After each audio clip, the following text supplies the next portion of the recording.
আগামী সপ্তাহে যদি এইভাবে কারেন্ট যায়, আমি আগামী সপ্তাহে আমি মহাসমাবেশ ডাকবো। তোমরা সবাই বাইরে ওই এরা কারেন্ট দিত, আমি এমনি কবি জমিতে আমার বুঝানো দিত না।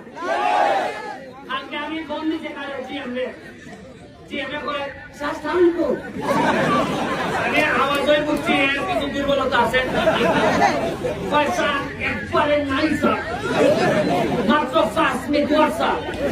আর এরা যদি ফোন দেও এমন ইংলিশ কয় বুঝি যাবে, যেমন ঠিক আমি কেমনে বুঝবো 35 লাগে মিনিট 10 আছে 5 নাই 3 কেজি 3 এবং 33 মেগাওয়াট কিনে দিয়া দুটা সিস্টেম এখন এটা জানে কোথায় এমন ইংলিশ কয় ভাই এটা সেরা না বর্তমান পাইতে